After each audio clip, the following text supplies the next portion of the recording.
আমার নবী মা খাদিজার কর্ম কাজেতে গেলেন। আমার নবী দক্ষ, আমার নবীর সিস্টেম, আমার নবীর বৈশিষ্ট্য, আমার নবীর মোহাব্বত দেখে মা খাদিজা নিজে থেকে প্রস্তাব দিলেন। আমার নবী বিবাহ হলেন, মা খাদিজা ঘরের স্ত্রী হয়ে গেল, রাসূল স্বামী হয়ে গেল।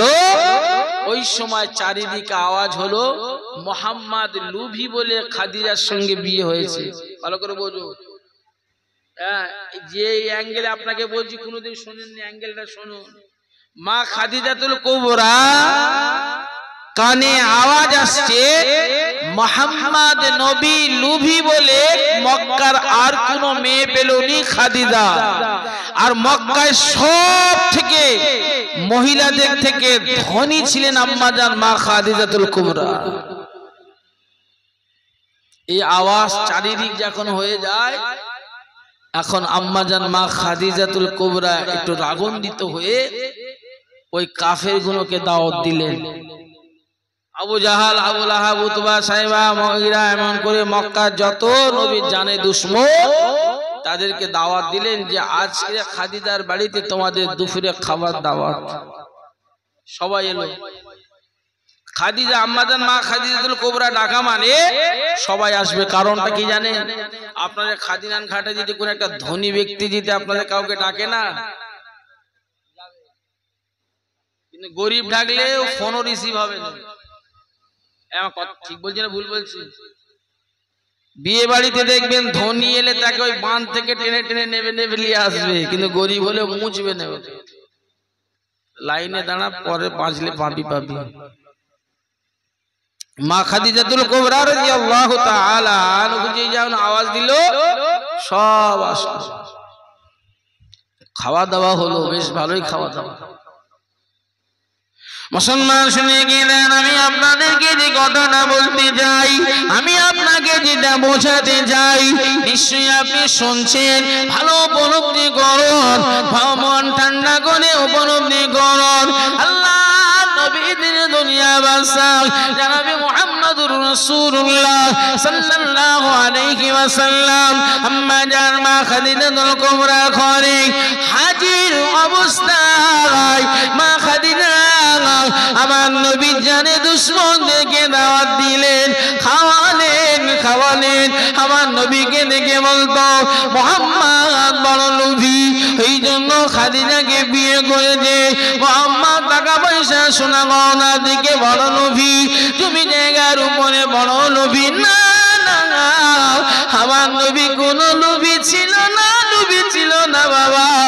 আম্মা জান মা খাদিজাতুল কুবরা নিজে তো প্রস্তাব দিয়েছিল।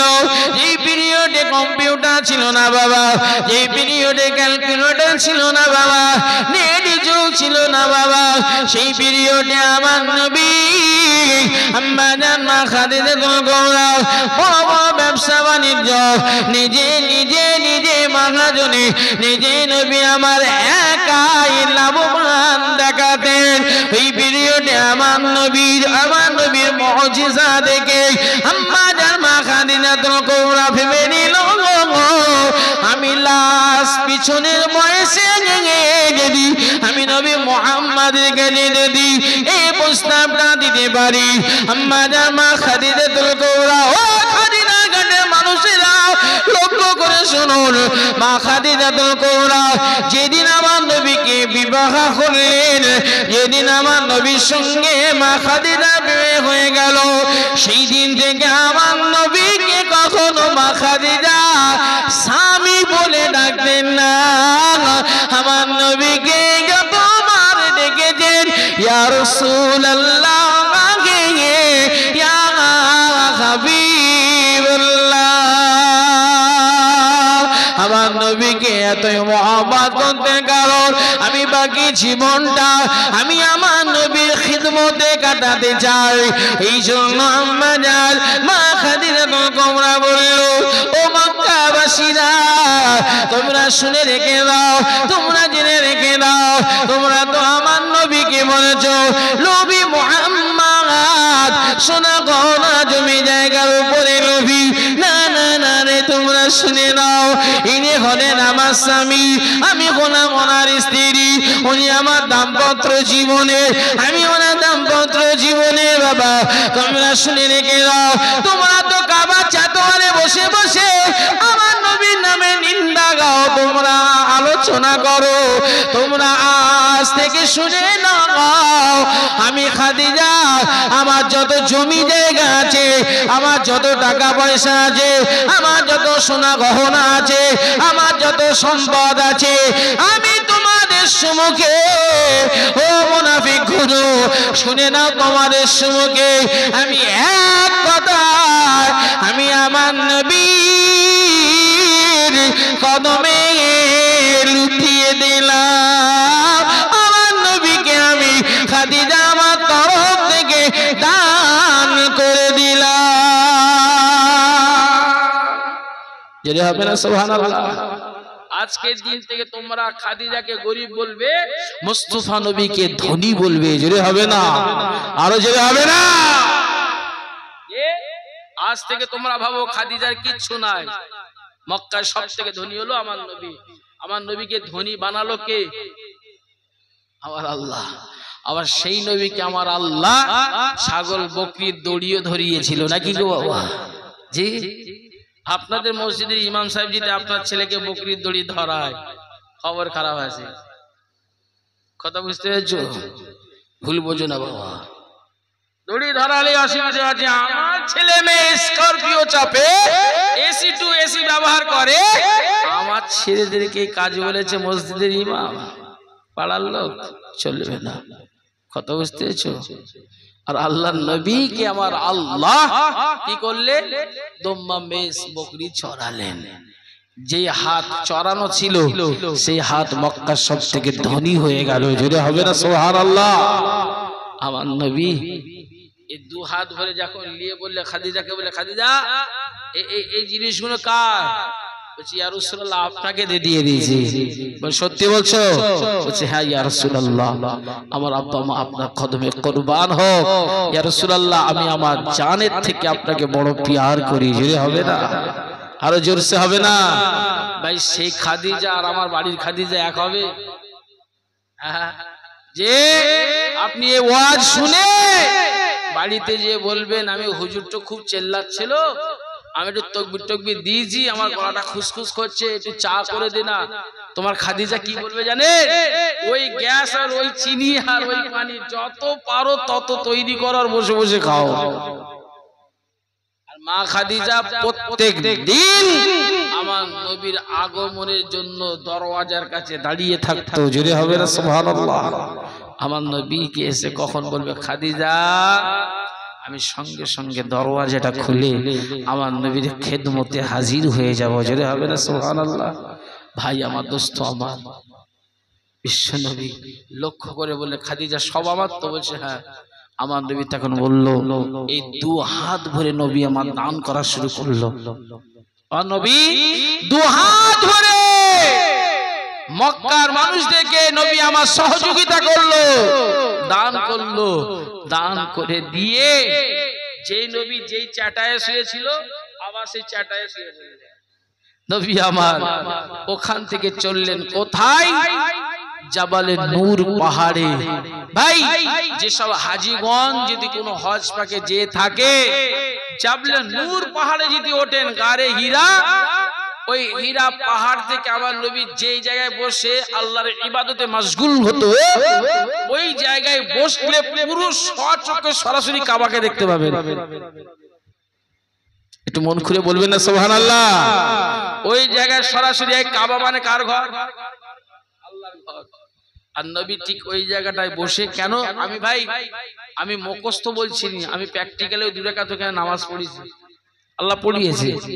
ওই জায়গায় 2 রাকাত নামাজ পড়লে যেই সেজদা দেবেন মনে হবে আপনার এই কাবা শরীফটা যেন আপনার কপালে ঠেকছে। মানে পাহাড়ের উঁচু থেকে নিচু জিনিস দেখলে যেন মনে হয় খুব কাছাকাছি, আকর্ষণে মনে হয় যেন কাছাকাছি। ভাই ঠিক আল্লাহর রাসূল যে জায়গায় ইবাদত করতেন সেই জায়গায় চললেন, কারণ নবী যাওয়ার উদ্দেশ্যটা এটাই যে আল্লাহ আমাকে এত কষ্ট থেকে এই জায়গায় পৌঁছেছে, যে আল্লাহ ছাগল বকরির দড়ি থেকে এই জায়গায় পৌঁছেছেন, যে আল্লাহ মক্কা সব থেকে গরিব নবীকে ধনী করেছে, যে আল্লাহ এত বড় সম্মান দান করেছেন, সেই আল্লাহর উপাসনা, সেই আল্লাহর ইবাদত, সেই আল্লাহকে রাজি খুশি করার জন্য আমাকে যেতে হবে আল্লাহর শুকরিয়া আদায় করার জন্য। ঠিক কিনা বাবা? নবী চলেছেন আর আপনি সাইকেল চালাচ্ছিলেন, বাইক চালাচ্ছেন, বাইক থেকে 4 চাকা চালাচ্ছেন, 4 চাকা থেকে আরো দামি গাড়ি কিনছেন, মাটির বাড়ি থেকে পাকা বাড়ি, পাকা থেকে টাইলিশ, এখন অনেক কিছু এসি টেসি। বুকে হাত দিয়ে বলবেন সাইকেল কিনে তারপর বাইক কিনে 2 রাকাত নামাজ পড়েছে। 2 চাকা থেকে 4 চাকায় যে নামাজ পড়েছেন 2 রাকাত, কিসের নামাজ? আমার আল্লাহ তো আমায় ওটা করিয়েছেন। এই করিয়ে দেবার মালিক আমার আল্লাহ। আমার বলাটা মনে হয় আপনারা বুঝতে পারছেন না। সাইকেল যে মাটির ঘর থেকে, যে ঘর বর্ষা এলে চিন্তা হতো টপিয়ে টপিয়ে পানি পড়তো, সেই ঘর থেকে এখন ছাদ আটা ঘরে আছে, ছাদ আটা থেকে টাইলিশ শুরু হয়ে গেছে, টাইলিশ থেকে এখন গরমকালে এসিও চলছে। একবার ওই এসি ঘরে শুয়ে শুয়ে একবারও বলেছেন আলহামদুলিল্লাহ? উল্টে এরকম ছাড়েনি বাবা, উল্টে ওই ঘরে ওটা ছাড়ছে, কিন্তু শুকরিয়া করে না ভাই। তাই নিশ্চয়ই আপনাদেরকে এতটুকু বোঝাতে পারলাম কি, যে আমার আল্লাহ আপনাকে আমাকে বড় ভালোবাসে। আল্লাহ শুকরিয়া আদায় করতে হবে। ঠিক কিনা বাবা? যদি শুকরিয়া আদায় করতে পারি আল্লাহ ইহকাল পরকাল সুন্দরময় করে দেবে। ঠিক কিনা বাবা? ছোট্ট করে একটা মিসাল দিয়ে আমি গুনাহগার বিদায় নেব। ছোট্ট করে একটা মিসাল দিচ্ছি, শুনেন। একটা রাজার ঘরে চোর পড়েছে, রাজার ঘরে চোর চুরি করতে গেছে, ভালো করে শুনুন, চোর চুরি করতে গেছে। এখন রাজা 2 স্বামী স্ত্রী বসে আছে। এই ভাই ভালো করে শুনুন, 2 স্বামী স্ত্রী বসে আছে, রাজার উপযুক্ত একটা মেয়ে আছে। এখন রানী বলছে রাজাকে, ও রাজা সাহেব, মেয়ের বিয়ে দিতে হবে তো, আস্তে আস্তে মেয়ে বড় হচ্ছে, তোমার পীর সাহেবের কাছে যাও, যে একটু খবরটা নিয়ে দেখো কোন ছেলের সঙ্গে বিয়ে দেয়া যায়, কোন ছেলের সঙ্গে। এখন এই খবরটা নিতে যে পীর সাহেবের দরবারে গেল কে? রাজা। আর চোর চুরি করতে এসেছে ভাই, সে অপেক্ষায় আছে যে যেই ল্যাম্পটা লিববে আমি ঘরের ভেতরে ঢুকবো, চুরি করব। এখন এই রাজার এই কথাটা শোনার জন্য চোর চুরি না করে ওই দিন চলে যায়। তারপরের দিন আবার ওই ঘরের পিছনে কচু বাগানে এসে লুকিয়ে আছে, লুকিয়ে আছে, চুরি করবে বলে, চুরি করবে বলে লুকিয়ে আছে। এখন গিন্নি সে খাওয়ার সময় সেই কথাটা বলতে যাবে, কি গো তুমি তোমার পীর সাহেবের কাছে গেলে, পীর সাহেব কি বললো?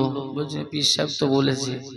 চোর সেই ভেতর থেকে কিন্তু শুনছে, সে পিছনে কচু বাগান আছে সেখান থেকে শুনছে, রাজা সাহেব কি বলে আমি শুনবো।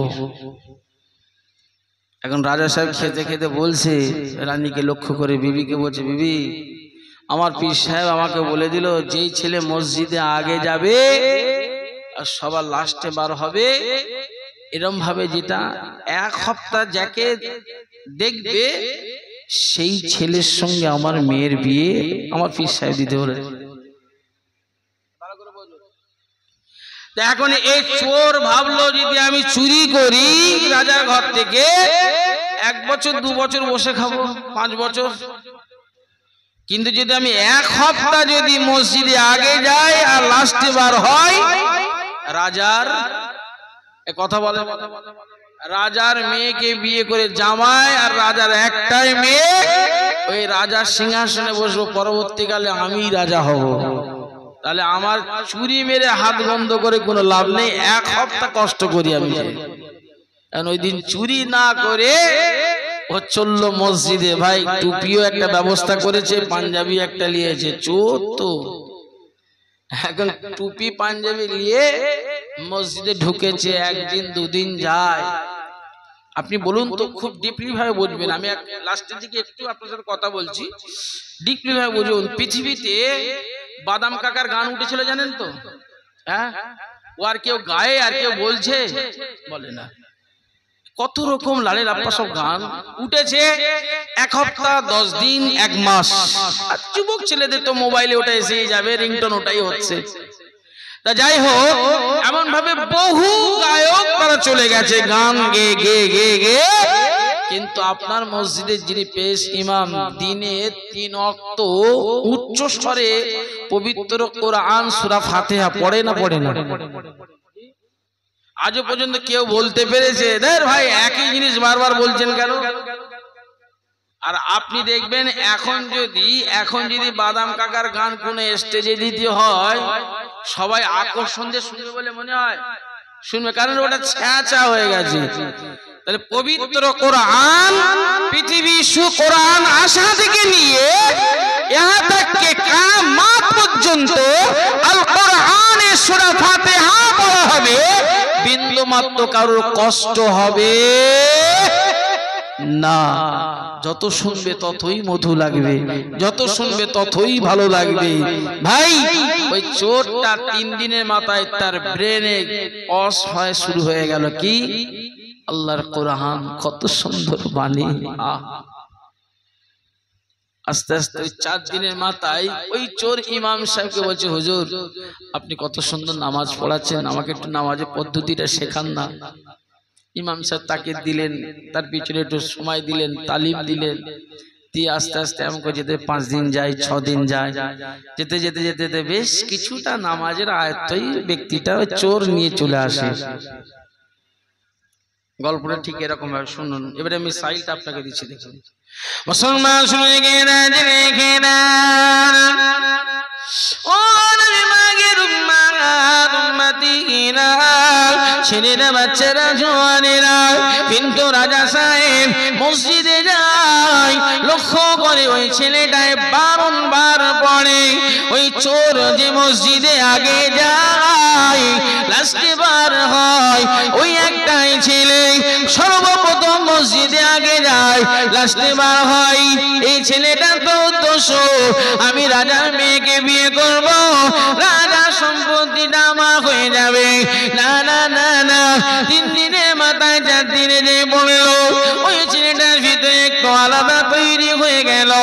না না না, আল্লাহ পাকের পবিত্র কোরআন মাজিদ সূরা ফাতিহা ইমাম সাহেব পড়েন, তারপর সূরার সঙ্গে সূরা মিলিয়ে দেয়। এত সুন্দর মধুকর কোরআন, পবিত্র কোরআন মাজিদ তিলাওয়াত করে। আর রহমান আল্লামাল কোরআন, খলাকাল ইনসান আল্লামাহুল বায়ান, আশ-শামসু ওয়াল কমারু বিহুসবান, আন-নাজমু ওয়াশ-শাজারু ইয়াসজুদান। আল্লাহ পাকের পবিত্র কোরআন, পবিত্র কোরআন ইমাম যখন পড়ে ভিতর থেকে নরম হতে থাকে। ওয়াশ-শামসি ওয়া দুহাহা ওয়াল কমারি ইযা তালাহা ওয়ান নাহারি ইযা জাল্লাহা। এমন সুন্দর বাণী পৃথিবীতে হয়নি আর হবে না।